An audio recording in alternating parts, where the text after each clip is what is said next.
BJP की अहम meeting हुई है। पार्टी ने श्यामलाल शर्मा को इंचार्ज और भारत भूषण को इंचार्ज तकर्रुर कर दिया है।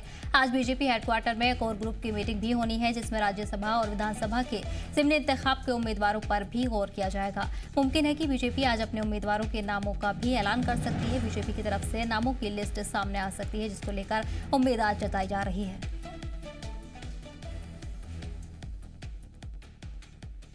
इस बीच ये बड़ी खबर आपको बता रहे हैं, जहां जम्मू कश्मीर की 2 सीटों पर ज़िमनी इंतखाब का ऐलान किया जा चुका है। जम्मू कश्मीर में बाईपोल को लेकर सियासी सरगर्मियां भी तेज होती नजर आ रही हैं। ज़िमनी इंतखाब को लेकर बीजेपी की भी अहम मीटिंग हुई है। बीजेपी ने लीडरान को भी जिम्मेदारी सौंप दी है।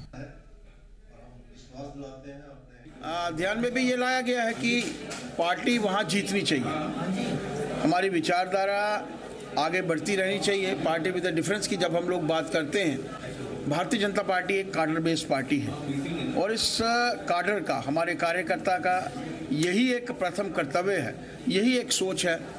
हमारे हर कार्यकर्ता के लिए देश मेरा सर्वोपरि है, मेरी पार्टी उसके बाद है, मैं अंत में हूँ और ये चुनाव भी हम सब के लिए बड़े मायने रखते हैं। जम्मू कश्मीर में बाई पोल्स को जीतना अपने आप में एक बहुत बड़ा मैसेज आता है और उसी को लेकर आज यहाँ पर ये बैठक बुलाई। निश्चित रूप से हर चुनाव लोकतंत्र को मजबूत करता है, क्योंकि इसमें लोगों की राय रहती है। अभी बाई इलेक्शन हो या 4 लोकसभा की सीटों का चुनाव हो, भारतीय जनता पार्टी पूरी मजबूती के साथ चुनाव लड़ेगी। पार्टी लगातार बैठ रही है। अभी एक मीटिंग हुई है, हम अभी और फिर बैठने वाले हैं पार्टी के अलग अलग फोरम, क्योंकि भारतीय जनता पार्टी किसी बाप बेटे की पार्टी नहीं है, माँ बेटी की भी पार्टी नहीं, चाचा भतीजा की भी नहीं है। ये कार्यकर्ता की पार्टी है जो आइडियोलॉजी पर काम करता है और हमारे पास दुनिया का सबसे बड़ा नेता प्रधानमंत्री श्री नरेंद्र मोदी जी है। निश्चित रूप से मोदी जी के नेतृत्व में भारतीय जनता पार्टी लगातार आगे बढ़ रही है। इस बीच आपको बता दें कि ज़िमनी इंतखाब को लेकर तैयारियां तेज होती जा रही हैं। तमाम पार्टियों की तरफ से भी सभी तैयारियां मुकम्मल की जा रही हैं।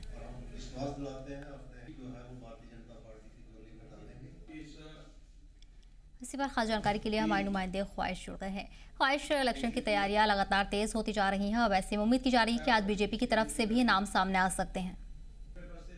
बहुत हद तक मुमकिन है कि नामों का चयन हो जाएगा, लेकिन जो अभी के मुताबिक सूत्रों से खबर पता चल रही है, जो बीजेपी के सोर्सेज से, आज नामों का ऐलान नहीं होगा, क्योंकि यहाँ पर नाम फाइनल करने के बाद एक बार दिल्ली जाएंगे, वहां से जब मोहर लगेगी फिर बीजेपी जो है वो नाम अनाउंस करेगी, क्योंकि राज्यसभा सीटों के लिए भी जो है नाम अनाउंस करने हैं, बाई इलेक्शन के नाम भी जो है अनाउंस करने हैं। लेकिन मोस्टली बाई इलेक्शन के लिए खासतौर पर नगरोटा सीट की बात करें तो उसमें ऑलमोस्ट नाम फाइनल है, जो कि मरहूम देवेंद्र सिंह राणा की बेटी देवयानी राणा का नाम हो सकता है। ऐसे ऑलमोस्ट इसके चांसेस बने हुए हैं, लेकिन आज यहाँ पर चिंतन मंथन करके नाम जो है उसके चयन कर लिया जाएगा। उसके बाद दिल्ली भेज जाएंगे और वहां से फाइनल स्टेप लगने के बाद जो है नाम पब्लिकली कर दिए जाएंगे। लेकिन मोर ओवर अभी इलेक्शन को लेकर बहुत ज्यादा सरगर्मियां बीजेपी मुख्यालय में तेज है। अभी भी यहाँ पर जो है वो ऑर्गेनाइजेशनल मीटिंग जो है वो बीजेपी की चल रही है, जिसमें तरुण चुग मौजूद है, जितेंद्र सिंह मौजूद है, उसके अलावा सत शर्मा जो है वो मौजूद है, अशोक कोल मौजूद है जो यहाँ पर सेक्रेटरी हैं ऑर्गेनाइजेशन, उसके अलावा और कई सारे लोग जो बड़े अलग अलग पोस्ट पर हैं बीजेपी के, अलग अलग यूनिट के, वो सारे मौजूद हैं। तो साफ तौर पर हर चीज को लेकर जो चीजों को एनालाइज किया जा रहा है। साथ ही साथ एक जो डेवलपमेंट हुई है वो नगरोटा बाई इलेक्शन को लेकर की, वहां पर प्रभारी और सह प्रभारी यानी चारों को इंचार्ज जो है नियुक्त कर दिया गया है, जो कि एमएलए जम्मू नॉर्थ श्यामलाल शर्मा है, उनको नियुक्त किया गया है, जो इंचार्ज बनाया गया है नगरोटा सीट के लिए इलेक्शन इंचार्ज। वहीं को इंचार्ज बनाया गया है चेयरपर्सन भारत भूषण को।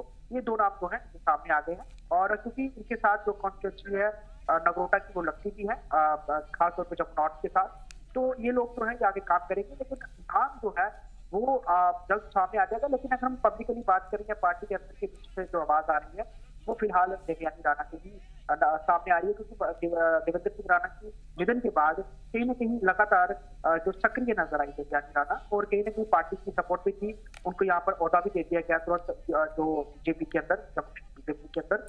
तो कहीं ना कहीं तब से ही ये चीज सामने होगी कि जब भी बाई इलेक्शन होंगे तो सीट जो है वो दिव्यांगी राणा को ही दी जाएगी। और जिस तरह से वो काम कर रही हैं, ग्राउंड पे जा रही है, कोई ऐसा भी नहीं जब कॉन्स्टिट्यूंसी नहीं होती है तो साफ तौर पर बताता है कि पार्टी ने इनको पूरी तरह से तैयार रहने को कहा हुआ है और अपने लोगों के साथ लिंक बनाने को, कनेक्शन बनाने को भी कहा गया है। तो इस चीज को लेकर साफ तौर पर तस्वीर क्लियर है। लेकिन अगर हम बात करें बड़गाम की या फिर लोकसभा के सीटों के ऐलान की, तो वो बहुत अहम होने वाला, उसको लेकर भी यहाँ पर जो है वो चिंतन मंथन किया जा रहा है। ऑलमोस्ट फाइनल हो गई है, सिर्फ अब एक बार दिल्ली से जब फाइनल अप्रूवल आ जाएगा तब चुनाव पब्लिकली पार्टी द्वारा कर जी। तो इसके साथ आपको बता दें कि बीजेपी तरफ से इंतखाब को लेकर आज बड़ा फैसला सामने आ सकता है, बड़े जो नाम है वो सामने आ सकते हैं। ख्वाहिश तमाम जानकारी के लिए बहुत बहुत शुक्रिया, बढ़ेंगे आगे। हवाई एजुकेशन मिनिस्टर सकीना इटू आज श्रीनगर के दौरे पर हैं। इस दौरान उन्होंने मेडिकल स्टूडेंट को खिताब किया। उन्होंने जहनी सेहत की अहमियत पर जोर दिया। जहनी तंदुरुस्ती, जिस्मानी सेहत जितनी ही ज़रूरी है, हमें जहनी दबाव के इत्मीनान पर तवज्जो देनी चाहिए, क्योंकि मेडिकल पेशा रोज़ाना काफ़ी दबाव में काम करते हैं।